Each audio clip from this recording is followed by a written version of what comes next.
শ্রী শ্রী নিত্যানন্দরাম শ্রী শ্রী গৌরগুণধাম ভক্তগণ, ভগবান গৌরাঙ্গ মহাপ্রভু আমাদের প্রাণ গৌর হলেন সর্ব আদি সর্ব অংশী বীজস্বরূপ স্বয়ং ভগবান। সব কিছুর সর্বশেষ পরিণতিই হচ্ছে গৌর সুন্দর। এর আগের কিছু ভিডিওতে আমি বলেছি যে উপনিষদ এবং মহাপ্রভু, ভগবদ্গীতা মহাপ্রভু, শক্তিবাদ ও মহাপ্রভু, অর্থাৎ বিভিন্ন দিক থেকে যদি আমরা মহাপ্রভুকে বিচার করি, দেখব যে সব কিছুর পরিণতিই হচ্ছে স্বয়ং গৌর সুন্দর। এবং শ্রী শ্রী প্রভু জগৎবন্ধু সুন্দরের কিছু স্বরচিত বহু কীর্তন পদাবলী আছে। পদগুলি নিজ নিজ অনুভবের আনন্দে লেখা। যখন যে ভাব প্রভুর উদিত হতো মনের মধ্যে, তাই উনি লিখতেন। প্রভু জগৎবন্ধু সুন্দরের মহাদান হচ্ছে তার হরিকথা গ্রন্থ। তবে হরিকথা গ্রন্থ খুব দুর্বোধ্য। সেই হরিকথা গ্রন্থে মহাজনরা বলেন যে ব্রজলীলা এবং গৌড়লীলার যে মাধুর্যপূর্ণ আস্বাদন, মাধুর্যময় আস্বাদন, তা হরিকথা গ্রন্থে পূর্ণভাবে বর্ণিত আছে। প্রভু জগৎবন্ধু সুন্দরের আর এক মহাদান হচ্ছে চন্দ্রপাত। খুব ছোট্ট একটা চটি গ্রন্থ, কিন্তু তা বোঝা অতীব দুর্বোধ্য। যতটুকু বোঝা যায় তা হতে প্রতিপন্ন হয় যে কৃষ্ণ কথা, গৌর কথা হচ্ছে চন্দ্রপাথের মূল আলোচ্য বিষয়। রাধাকৃষ্ণ শব্দ দিয়েই গ্রন্থের আরম্ভ। দ্বিতীয় গানের শিরোনামে আছে ওই শ্রী গৌরাঙ্গ, ওই শ্রী গৌরাঙ্গ। মনে হয় রাধাকৃষ্ণ কিভাবে গৌরাঙ্গ হয়ে আসলেন তা প্রথম পদে বলেছেন। কৃষ্ণচন্দ্র গৌরচন্দ্রের পাত বা ভূলোকে অবতরণের বিষয় নিয়েই চন্দ্রপাত গ্রন্থের নামকরণ। দেখুন, আমরা বলি চন্দ্রবংশে জন্মালেন ভগবান শ্রীকৃষ্ণ, সূর্যবংশে জন্মালেন ভগবান রামচন্দ্র, কিন্তু আমরা বলি রামচন্দ্র, গৌরচন্দ্র, কৃষ্ণচন্দ্র। সেই যে চন্দ্র, সেই চন্দ্রের পাত অর্থাৎ পতন, অর্থাৎ নেমে আসা, সেটাই হচ্ছে চন্দ্রপাত গ্রন্থ। ওই শ্রী গৌরাঙ্গ সূচক পদের পরের পদটি হচ্ছে মহাকীর্তন। এই মহাকীর্তনের 3টি পংক্তি আছে: হরিপুরুষ, জগৎবন্ধু, মহা উদ্ধরণ, চারিহস্ত, চন্দ্রপুত্র, চন্দ্রপুত, হাকিট পতন। প্রভু প্রভু প্রভু হে অনন্ত অনন্তময়। প্রতিটি শব্দেই যেন শ্রী গৌর সুন্দরকে উদ্দেশ্য করে লেখা হয়েছে। এইবারে আজকে যে আলোচনা করব তা হচ্ছে এই হরিপুরুষ, জগৎবন্ধু, মহা উদ্ধরণ, চারিহস্ত্র, চন্দ্রপুত, হাকিট পতন, এর প্রত্যেকটা জিনিসকে আমাদের পুঙ্খানুপুঙ্খভাবে জানার খুব দরকার আছে। প্রথম শুরু হয়েছে হরি দিয়ে। হরি, হরি শব্দের তাৎপর্য শ্রী শ্রী গৌর সুন্দরেরই পূর্ণাঙ্গ রূপে সার্থক। এই যে আমরা হরি বলি, সেই হরি শব্দটা গৌরাঙ্গতেই পূর্ণতম রূপে সার্থক হয়েছে। মহাপ্রভু নিজের অর্থ প্রকাশ করেছেন। হরি শব্দের বহু অর্থ দুই মুখ্যতম: সর্ব অমঙ্গল হরে, প্রেম দিয়ে হরে মন। সর্ব অমঙ্গলহারী ও প্রেম দিয়ে মন হরণকারী গৌর সুন্দর ছাড়া আর কে আছেন? শ্রীকৃষ্ণ অমঙ্গলহারী ও মনোহারী বটেন, কিন্তু প্রেম দিয়ে নয়। শ্রীকৃষ্ণচন্দ্র নিজ জনের সঙ্গে প্রেম ও মাধুর্য আস্বাদন করেছেন, কিন্তু যত্রতত্র প্রেম বেলাননি। শ্রীকৃষ্ণ অমঙ্গল হরণ করেছেন। অশেষ ক্লেশ নাশায় গোবিন্দায় নমো নমঃ, প্রণত দেহি নাম পাপকর্ষণম। অমঙ্গল হরণ করেন। কংস, শিশুপাল আদি বহু সাধন অমঙ্গলকেও নাশ করেছেন। কিন্তু গৌরহরি অমঙ্গল দূর করেছেন জগাই মাধাই প্রভৃতিকে প্রেম দিয়ে শোধন করে আপনজন করে। পার্থক্য আছে। অন্য লীলায় কি ছিল? অন্য লীলায় শিশুপাল শ্রীকৃষ্ণকে বধ করে তাকে মুক্তি দিচ্ছে ভগবান, কিন্তু এখানে ভগবান কি করছেন না, তাকে উদ্ধার করে প্রেম দান করে তাকে নিজ জন করে নিচ্ছে, পার্শ্বদের মধ্যে করে নিচ্ছে। সুতরাং হরি শব্দের মুখ্য দুই যে অর্থ আছে, গৌর হরিতে সর্বত্রভাবে সার্থক হয়েছে। ভাষা প্রয়োগেও আমরা দেখুন, আমরা যখন বলি অতটা খেয়াল করি না, কিন্তু আমরা বলি গৌর হরি, আমরা কিন্তু কৃষ্ণ হরি বলি না। শ্রীমদ্ ভাগবত বলছে যে আদ্যে হরি, অর্থাৎ আদিতে হরি। গৌরসুন্দরের স্বরূপ তত্ত্ব বর্ণনায় শ্রী স্বরূপ গোস্বামী বলেছেন, যিনি পূর্বে একই ছিলেন, পরে লীলার জন্য রাধাকৃষ্ণ এই দেহভেদ স্বীকার করেছেন দেহ ভেদং গতৌ তৌ, তিনিই আবার দুই এক হয়ে শ্রী চৈতন্য রূপে প্রকট হয়েছেন। সুতরাং আদিতে যে গৌর হরি, এটা তো বোঝা গেল। রাধা কৃষ্ণ প্রণয় বিকৃতির লাদিনী শক্তি, এই শ্লোকে পুরা ও অধুনা শব্দ দুটি কালবাচক হলেও কাল ও তত্ত্ব উভয় কোটিতেই গ্রহণ করতে হবে। কালাক্ষী গোলক নেয়, কালিক সম্বন্ধ গৌর আদিতে, তাত্ত্বিক সম্বন্ধেও গৌর আদিতে, কালাতীত নিত্যবস্তুর কালিক সম্বন্ধ সম্ভব নয়, তথাপি লীলায় কালাধীন জগতের সাহচর্যে কালিকও সম্বন্ধ নিরূপিত হতে পারে।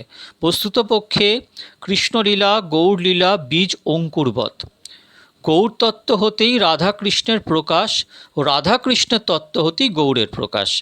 এক বস্তু পৃথক হয়ে দুই হয়েছেন, পুনরায় গৌর স্বস্বরূপে মিলিত হয়ে এক হয়েছেন। বীজ হতে বৃক্ষ, বৃক্ষ হতে বীজ, এদের কোনটি আগে কোনটি পরে তা নির্ধারণ করা চলে না, তথাপি বীজ হতে বৃক্ষ, এটাই তো আমরা সামগ্রিকভাবে স্বীকার করি। সেই রকমভাবে একম অদ্বিতীয়ম তত্ত্ব লীলার জন্য এক হতে দুই হলেন। লীলার বীজস্বরূপ গৌরী আদি এবং গৌরী হরি। ঘুমন্তই জাগ্রত হয়, জাগ্রতে যে ঘুমায় তা বড় কথা নয়। বীজের মধ্যে গাছ ঘুমিয়ে থাকে, উপযুক্ত কালে ও স্থানে সে প্রকাশিত হয়। গৌরসুন্দরের রাধাকৃষ্ণ যেন ঘুমন্ত। গৌর আত্মারাম, আত্মক্রীড়, আত্মারামের রমণ বাসনা জেগেছে, একাকিতা সম্ভব নয়। শ্রুতি সংবাদ দিল, একাকী নৈব রমতে আত্মানং দেধা অপাতয়ত। একাকী ক্রীড়া হয় না, এজন্য নিজেকে দুই করলেন।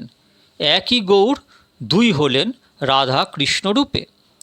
বীজ যেমন লুকিয়ে যায়, পরিদৃষ্ট হয় ফুল ফলে পরিশোভিত বৃক্ষে, সেইরূপ গৌর যেন লুকিয়ে গেলেন। রাধা কৃষ্ণের মহামাধুর্যময় লীলাবিলাস চলতে লাগল। স্থান বৃন্দাবন, কাল বৈবস্বত মন্বন্তরের অষ্টাবিংশ চতুর্যুগীয় দাপরের শেষ ভাগ। এই স্থানে ও কালে গৌরবীজ হতে রাধাকৃষ্ণ লীলারূপ মহামহিরুহের অভিব্যক্তি হল।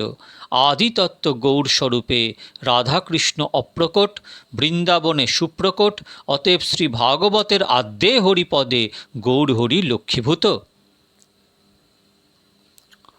তারপরে কি? হরি পুরুষ। বেদের একটি শ্রেষ্ঠ মন্ত্র পুরুষ সূক্ত। মন্ত্রে বলা হয়েছে পুরুষ এবেদং সর্বম, যা কিছু সবই পুরুষ। অতএব পুরুষ ও পরব্রহ্ম একই বস্তু। অর্থ অনুসন্ধানে কিছু পার্থক্য দৃষ্ট হয়। পুরেতে যিনি শয়ন করেন পুরুষ। এই নিখিল ব্রহ্মাণ্ডপুরী যেন একটি শয্যা, এটা যাহার ভোগ উপকরণ তিনিই পুরুষ। বিশ্বের নিখিল সৌন্দর্য মাধুর্যের যিনি ভোক্তা তিনি পুরুষ। পরব্রহ্ম বলতে সমগ্র চৈতন্য সত্তা। পরব্রহ্ম নিরপেক্ষ, কিছুরই জন্য অপেক্ষা নেই। পুরুষের অপেক্ষা আছে, ভোক্তার অপেক্ষা আছে, ভোগ্য বস্তুর নেই। আস্বাদকের প্রয়োজন আস্বাদ্য বস্তু, পুরুষের প্রয়োজন প্রকৃতি। গীতা পুরুষের দুটি প্রকৃতির সংবাদ দিয়েছেন, ভূমিরাপ অনল বায়ু ইত্যাদি অষ্টবিধ বৈচিত্র্যযুক্ত একটি প্রকৃতি ও জীবভূতা আরেকটি প্রকৃতি। এই দ্বিতীয় প্রকৃতির নাম দেওয়া হয়েছে পরা। সুতরাং প্রথমটিতে বলা যায় অপরা। পরা ও অপরা প্রকৃতির মধ্যে জীব জগতের কিছু যা কিছু।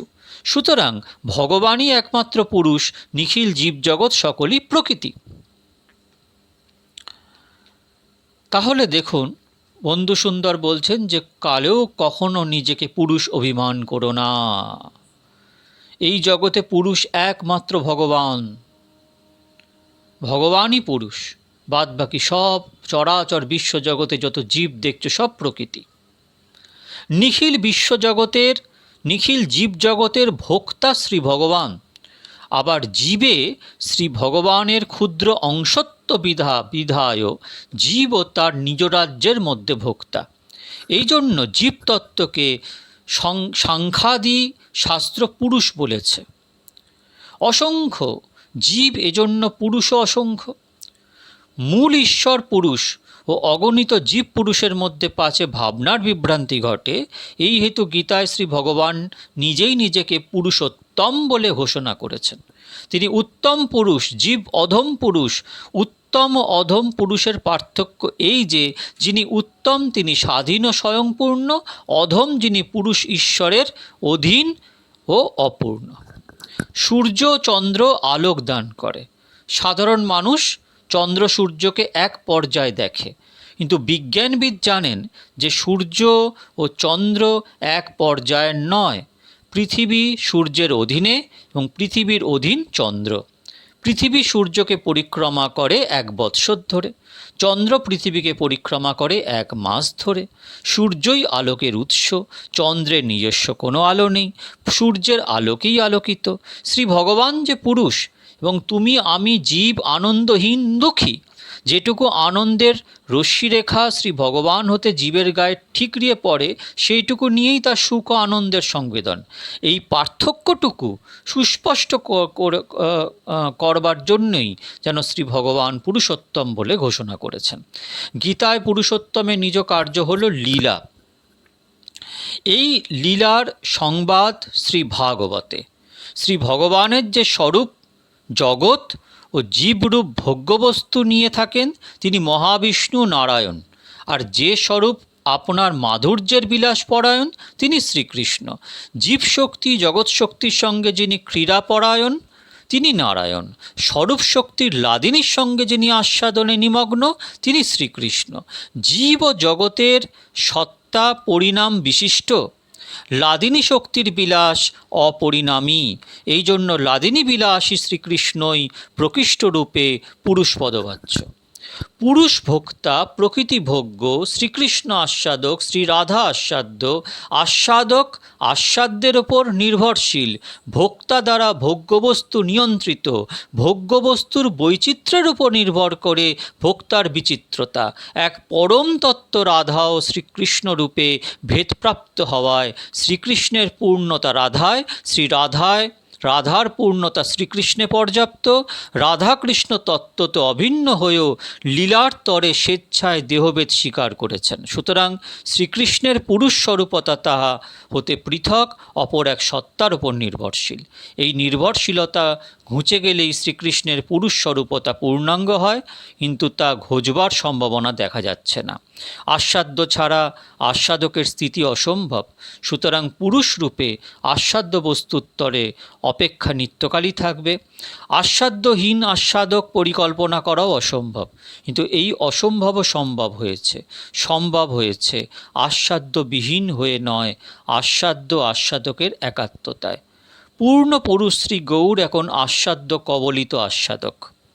আস্বাদ্য আস্বাদককে ও আস্বাদক শব্দকে আত্মসাৎ করে যে স্বরূপটি প্রকট করেছে, সেই গৌর স্বরূপটি পুরুষ শব্দের সার্থকতায় পূর্ণতা প্রাপ্ত। রাধা কৃষ্ণ মিলিত গৌর স্বরূপ কখনো রাধাভাবে কৃষ্ণ কৃষ্ণ বলে, আবার কখনো কৃষ্ণভাবে রাধা রাধা বলে। আস্বাদ্য আস্বাদকও একাধারে বিরাজিত আস্বাদনের চরমতায় হরিপুরুষ শব্দে এই পূর্ণ গৌর স্বরূপটি উদ্দিষ্ট। এরপরে হচ্ছে জগৎবন্ধু। হরিপুরুষ শব্দে গৌরসুন্দরের স্বরূপ লক্ষণ প্রকাশিত। জগৎবন্ধু পদে তটস্থ লক্ষণ প্রকাশিত হয়েছে। জগৎ পদে বিশ্ব সংসার ও জীবকুল দুই বোঝায়।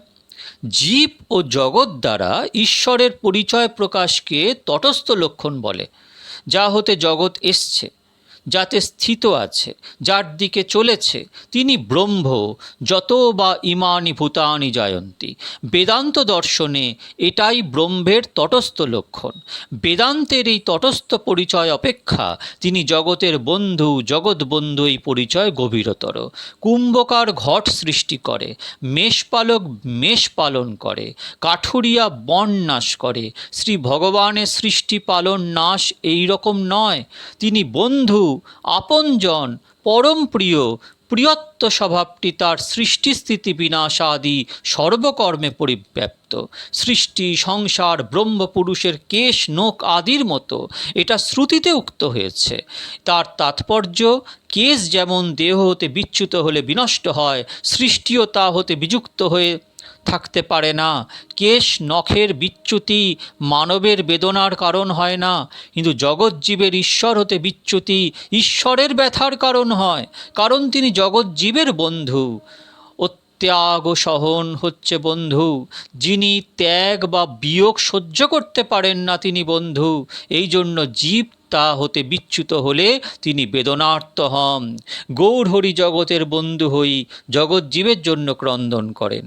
উচ্চৈশ্বরে কাঁদে প্রভু জীবের লাগিয়া, এই কান্নাতেই তার জগৎবন্ধু স্বরূপতার পূর্ণ বিভক্তি।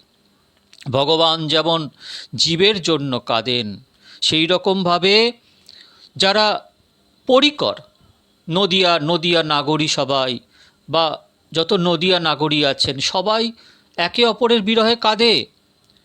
যদি একজন চলে যায়, বিস্মৃত হয়ে যায় একজনকে, তাহলে তাদের মধ্যে প্রচণ্ড ক্রন্দনের রোল উদিত হয়, তারা থাকতে পারে না। যদি সে সত্যিকারের নাগরী হয় তাহলে থাকতে পারবে না। এটাই বিশুদ্ধ ভাব, এটাই বিশুদ্ধ ভক্তি।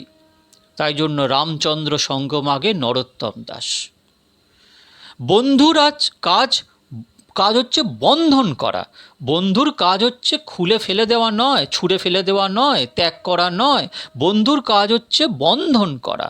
জাগতিক বস্তুসমূহ সৃষ্টি করে তা বেঁধে রেখে সুশৃঙ্খল করে রেখেছেন জগৎবন্ধু। জগতের মধ্যে ছন্দ এনে মর্তকে একটা সুনিয়ন্ত্রিত একত্ব সত্তায় পরিণত করেছেন জগৎবন্ধু।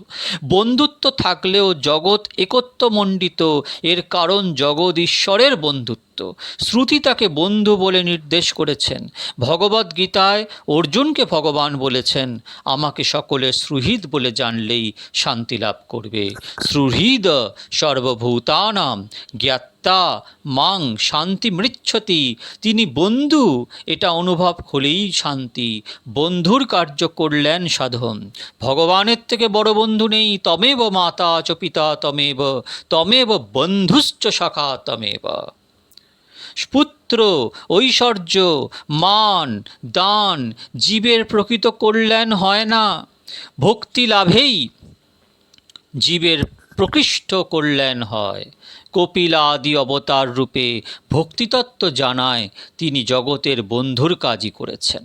কিন্তু উন্নত উজ্জ্বল শ্রদ্ধা ভক্তির দাতা শ্রী গৌর হরির মতো পরম বান্ধব আর কেউ নেই। এই হেতু তিনি জগতের সর্বশ্রেষ্ঠ বন্ধু। জগৎবন্ধু নামে খ্যাত নীলাচলনাথের পাশে ৮৮ বর্ষ বাস করে নিত্য তার দর্শনে মহা আনন্দে ডুবে অবশেষে তাতেই একাত্মতা প্রাপ্ত হয়েছেন। এতেই এতে গৌরী জগৎবন্ধু তাহা সর্বাঙ্গ সুন্দরভাবে প্রতিপাদিত হয়েছে। অতএব হরিপুরুষ জগৎবন্ধু পদে শ্রী গৌর সুন্দরের সমগ্র স্বরূপটি সুপরিস্পুষ্টিতভাবে স্থান পেয়েছে। এইবার মহা উদ্ধারণ। আজ মহা উদ্ধারণ অবধি আপনাদের সঙ্গে আলোচনা করব। পরের দিন চারিহস্ত চন্দ্রপুত্র হাকিট পতনের ব্যাখ্যা হবে। শ্রী গৌরসুন্দর ধরাধামে অবতীর্ণ হয়ে যে পরম কার্য সাধিত করলেন তা হল মহা উদ্ধারণ। অতএব জীব কল্যাণকারী যারা জগতে এসেছেন তারা জীবের মোক্ষ লাভের উপায় চরম বস্তুরূপে দান করেছেন।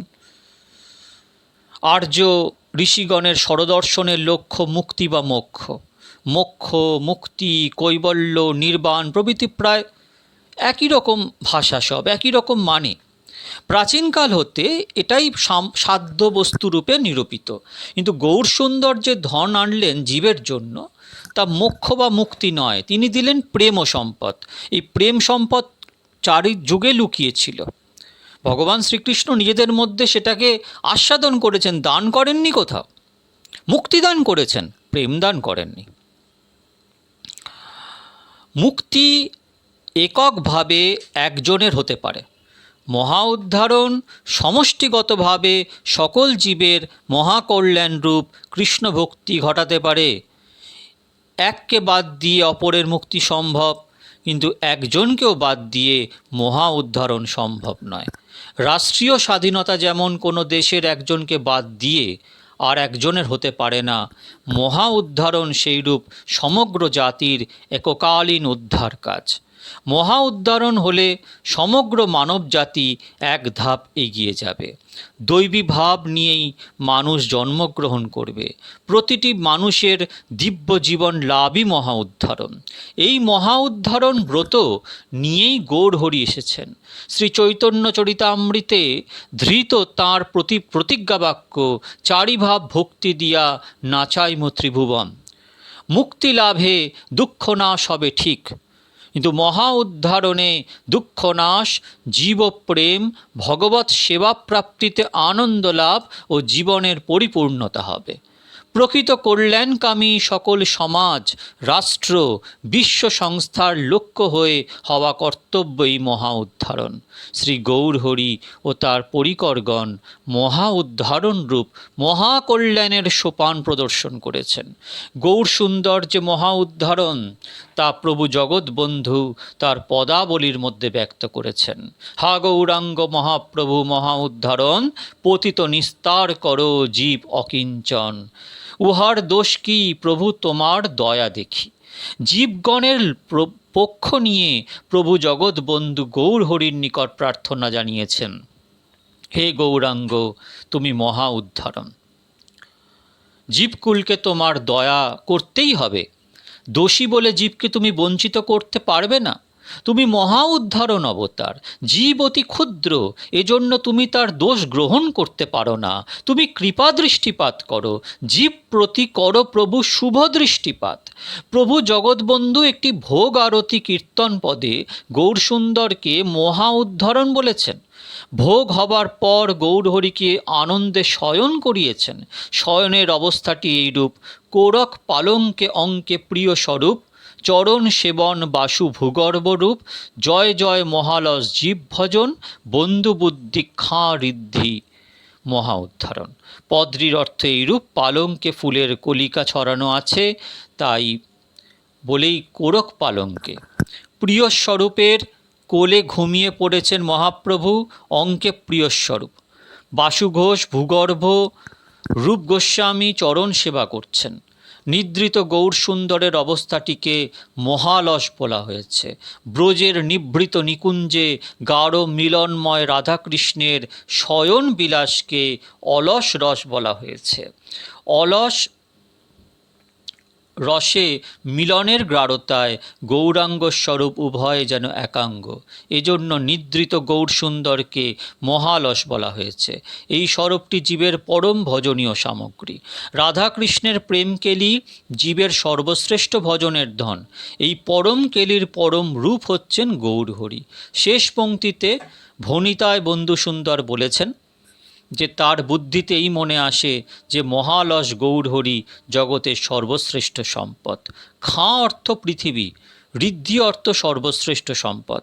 এই সর্বশ্রেষ্ঠ সম্পদ গৌরহরি জীবের পরমারাধ্য, কারণ তিনি মহা উদ্ধারণ। বন্ধুবুদ্ধি পদের পর চিহ্ন দিয়া মহা উদ্ধারণ লেখায় এতে এটাই সূচিত হয়েছে যে পূর্ববর্তী কথাগুলি ওতে অন্তর্লীন হয়েছে। মহা উদ্ধারণ শব্দটি গৌরসুন্দরের পূর্ণ পরিচয় বহন করে। অর্থাৎ দেখা যাচ্ছে যে সব দিক থেকে শাস্ত্র বিচার করে, মহাজন বিচার করে, নিত্য পার্ষদ বিচার করে, সবাইয়ের প্রসঙ্গে সবাইয়ের জ্ঞান বিচার শাস্ত্র সব কিছু বিচার করে দেখা যাচ্ছে যে গৌরসুন্দরী সর্ব আদি বীজস্বরূপ তত্ত্ব হচ্ছে গৌরাঙ্গ সুন্দর। এর পরের দিন আমি চারিহস্ত, চন্দ্রপুত্র, হাকিট পতন, প্রভু প্রভু হে অনন্ত মায়ের ব্যাখ্যা করব। আপনারা ভালো থাকবেন, বারবার শ্রবণ করুন। জয় গৌরহরি, জয় নিত্যানন্দ, জয় সদ্গুরুদেব, জয় বড়ে বাবাজি মহারাজ।